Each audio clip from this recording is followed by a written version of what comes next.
The Greener Horizon 2020 project has come to an end, and we proudly announce that its goals have been successfully achieved. Throughout the project, we have focused on developing innovative, efficient, and cost-effective solutions for soil, sediment, and water bioremediation by integrating multiple remediation strategies with groundbreaking bioelectrochemical technologies. On the occasion of our final Greener Conference and Cluster Workshop, held on the 28th of June 2023 in Switzerland, members of our consortium are presenting the advancements of their work and how the developed technologies can impact the future of environmental remediation. Let's hear the views of our project coordinator, Dr. Rocio Barros from the University of Burgos, about the importance of the technologies developed within Greener and how sustainability assessments can play a key role in bioremediation. So, Rocio, I would like to ask you to summarize the main outcomes of the Greener project. In Greener project, one of the main outcomes was that we have been working with hybrid technologies. So we have been joining different technologies to work together to improve the remediation efficiency. For example, when we have a product with multiple contaminants, so different technologies can work together on eliminate or degrade these contaminants. So that is one of the main outputs to develop these technologies. So one more question on how sustainability assessments can support the bioremediation projects. Sustainability assessment is a very useful methodology that can be applied. For example, environmental assessment, life cycle costing assessment, or social assessment.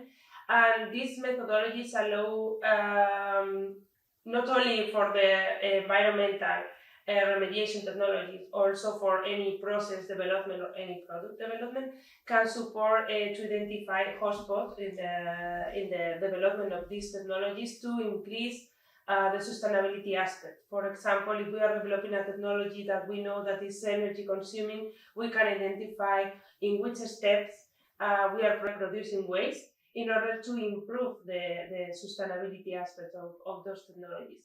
Also, the use of different approaches like cost-benefit analysis, the monetization of externalities, allows the environmental project also to give a vision of how, from the economical point of view, a remediation project can be improved.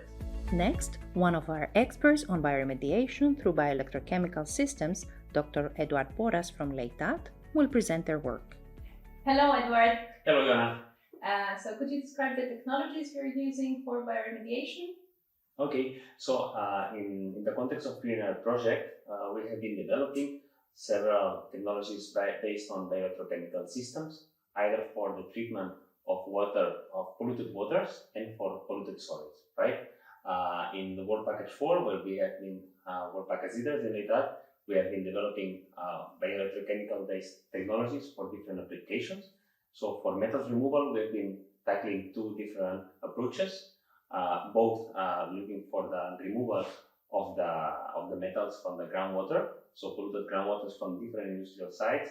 One was based on biological mediated removal of the metals by a biocathode.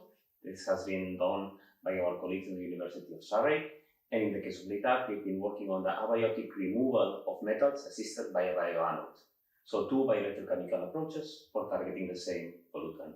On the other hand, we have been also using these technologies to remove antibiotics coming from hospital wastewaters.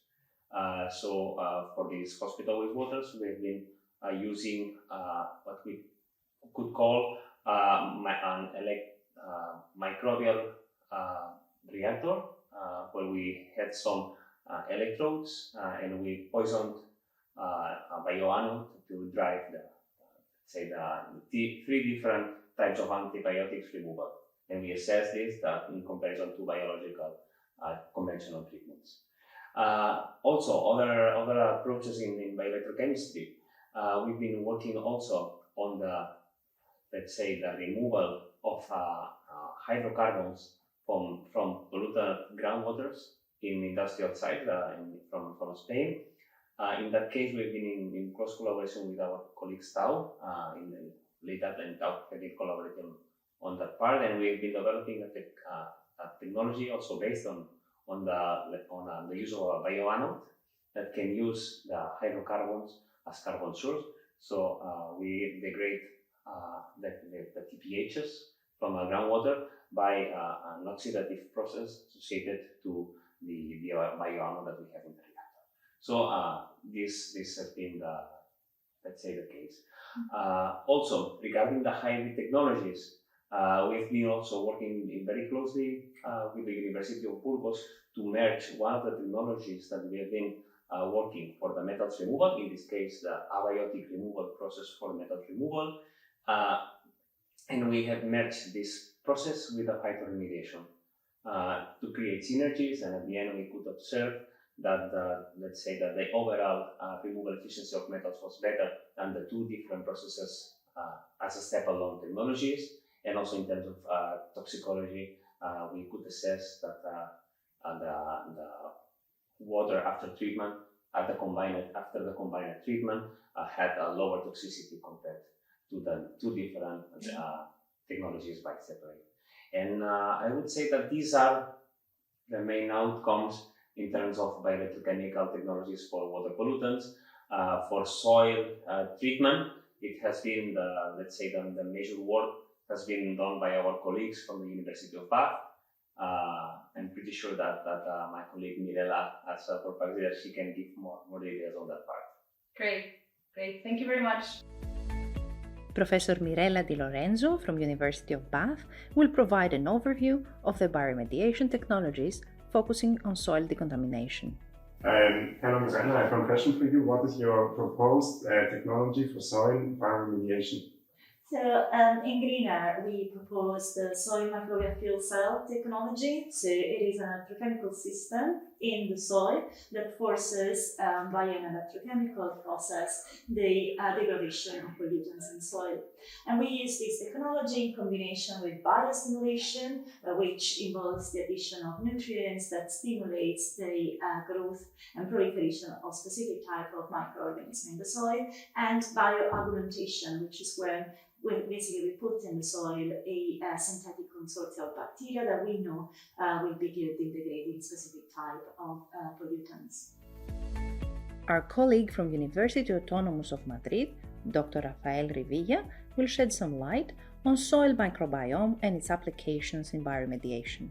So, hello, Rafael. Thank you for being here. Could you shed some light on why is it important to understand soil microbiome? Hello, Joanna. The soil microbiome is the microbial community that inhabits the soil, and it's composed mostly by bacteria, archaea, and fungi. You have to consider that most of the ecological services and environmental services that are provided by the soil, including for instance, the recycling of materials and even the plant growth in agriculture, are dependent on this microbiome. The microbiome also can be used as an indicator of the health of the soil, and it also provides a prediction of the potentiality of the soil regarding the biotechnological application that you can have. So one more question for you. How can this knowledge be applied for the improvement of the bioremediation technologies? The soil microbiome can be harnessed for a variety of biotechnological applications, both in agriculture and in environmental protection. One of these biotechnological processes is bioremediation. In Greener, we have analyzed the microbiome of the polluted sites, especially polluted soils, in order to identify the potential of the soil to be restored. So we have used metagenomics to identify the population that are present, and then enzymatic or genetic capability of degrading different hydrocarbons as pollutants. We have also used metatranscriptomics and proteomics to identify which were the active pathways in this process. Finally, we have also used this knowledge in order to design novel inoculants that are based either in natural consortia isolated from these soils, or in synthetic communities that we have developed by constructing this consortia. In this sense, we can consider that we we are investigating the soil microbiome in order to develop a novel generation of inoculants for bioremediation. But what is colloid biology and how can it be applied in bioremediation? Dr. Aleš Lapagne from Josef Stefan Institute will provide more details on this. So, hello, Aleš. Hello. Can you give us some insights on how colloid biology can improve bioremediation technologies? Yeah, well, thank you very much for this question. So the colloid biology, we know, what it's about. So it's about the cells, how they act, and how they are distributed in the different environments. We use them as colloid particles. So it means that we have physical and we have biological components.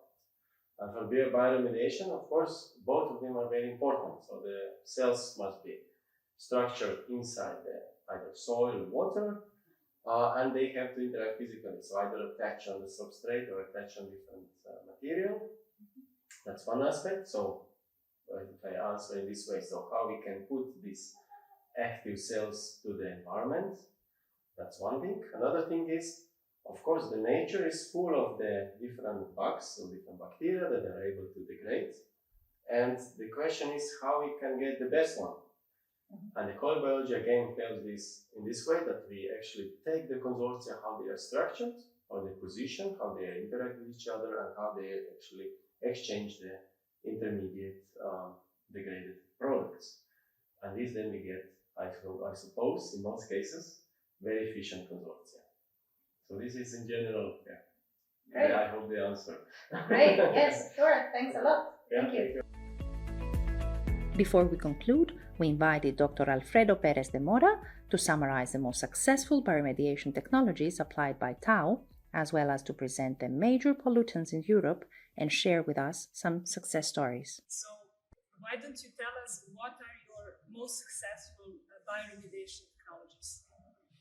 Yes, so well, we have used bioremediation for a variety of sites, and we have some, let's say, maybe the most effective technology for groundwater these days is remediation of anaerobic productive dechlorination of organic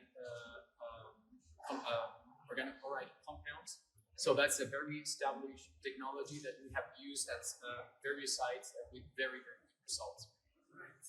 And what about other technologies, conventional and non-conventional? So yeah, so that's a good point. Bioremediation.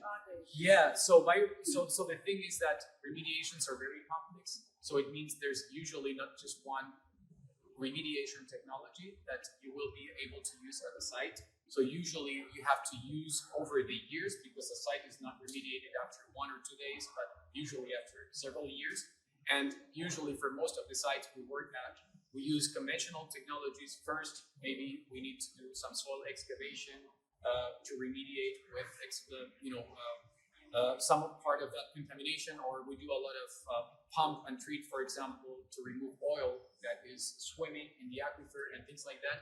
And then at the later stages of the remediation process is when we have to calm down to concentration levels that have regulatory requirements. We try to establish them other technologies, including bioremediation. What are the major pollutants in Europe that you tackle? So I would say the most common groups that we encounter are metals and metalloids. We also have eventually mineral oil hydrocarbons, and we also have a lot of organic solvents like BTX and the organochloride ethines, for example. Yeah. What are the most successful project stories that you can share with us, like best practices on this? Yes, so we had recently a very successful story that we have just presented here at BioRemit, where we had a metal contaminated site,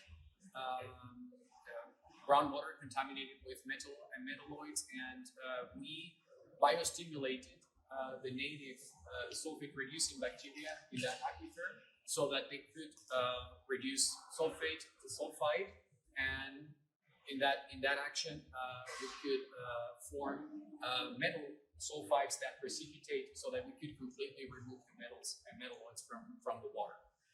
And will these results be public and available for broader public after the project ends? Yes, so it's been a pilot project, and we have some very nice results and details also on the microbiology behind all that process. So we're hoping to publish that and make it, of course, open access so that the scientific community and anyone can have that information. And what's the project called?